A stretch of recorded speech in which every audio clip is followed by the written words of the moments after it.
Time history method. In this video, you will learn to perform the seismic analysis on your building model based on time history method. Open the building model that we had created and saved earlier. Since you have done analysis on the model, it is locked now. So unlock your model first. Now we will add the time history function on the building model, as per IS 1893 code book, as we did earlier. Before adding the time history function, ensure that we have added the seismic load. To check that, go to Define menu, and select Load Patterns option. Here, seismic load is added. In your building model, if it is not added, follow the Defining Seismic Load on Building video, to add the seismic load. Now, select the seismic load, and click on Modify Lateral Load option. For this problem, we will consider the seismic waves to be acting only in X direction. So select only the X direction option as shown. Set the remaining properties like zone factor, site type, response reduction factor, importance factor, based on your location, as you did in the previous videos. Click on OK to save the modified properties. Click on OK to exit the Load Patterns window. Now, we will add the seismic time history function to our building model. In the Define menu, choose Functions, Properties, and select the Time History option. A new window will appear.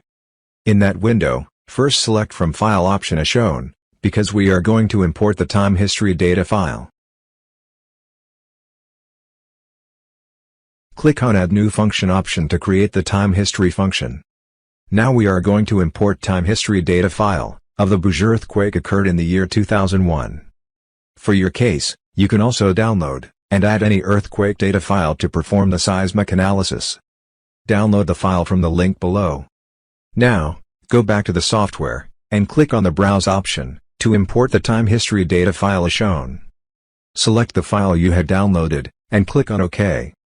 Set the remaining properties in the window, as you did in the previous videos.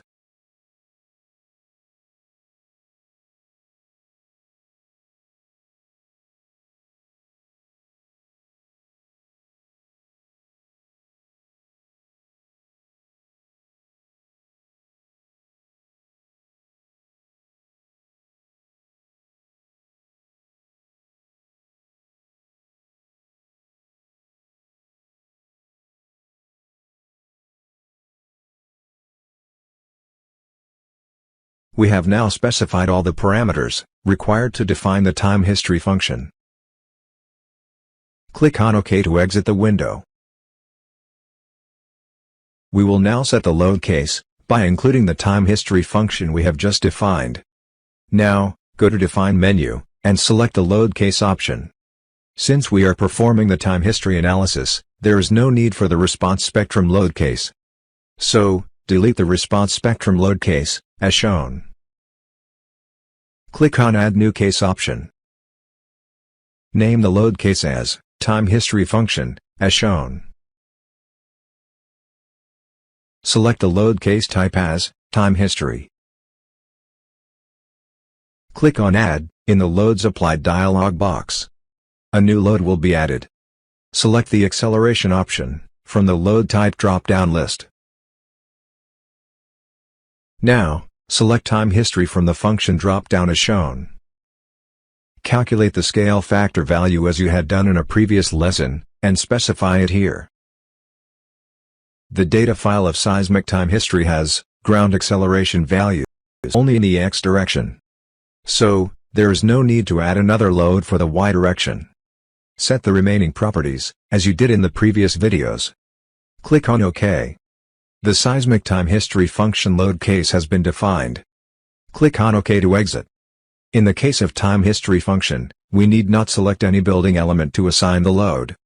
After defining the time history function, the next step is to perform the structural analysis on our building model. Now, go to Analyze menu, and select Load Cases to Run option. As we are performing seismic analysis, there is no need to run the analysis for the dead and live load cases. So, we are going to perform the analysis for seismic and time history load cases. Change the dead and live load case action as Do Not Run as you did earlier. If the action properties are already set as Do Not Run, ignore this step. Click on Run Now option to perform the analysis on your building model. Wait for some time as the software runs analysis on the building model.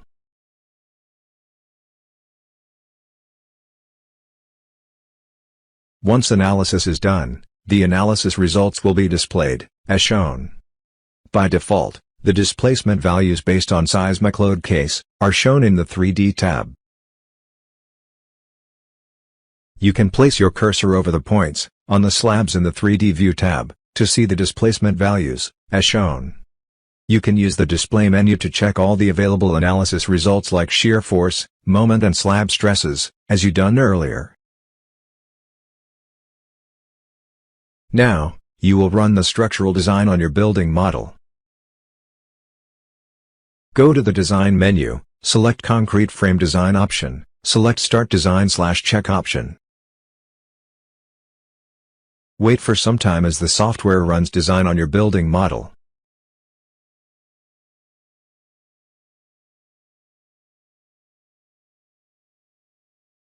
We will now check the structural failure status of various elements in the building model.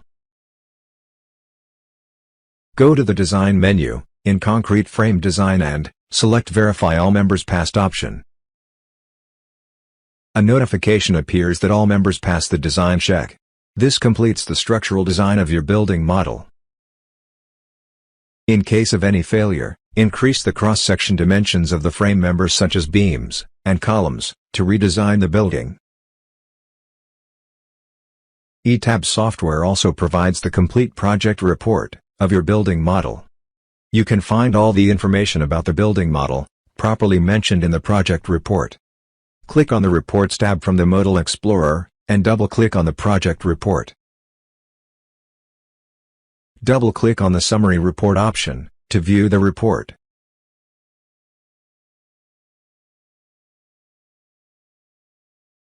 The summary report gives an abridged report on your full project. The information like load patterns, section dimensions, analysis results, etc. of all the building elements is mentioned for your reference. Since we are using the evaluation version, we cannot print the project report. Congratulations! You have successfully completed the seismic analysis of your building model based on time history method. Save your building model for future reference. Thanks for watching.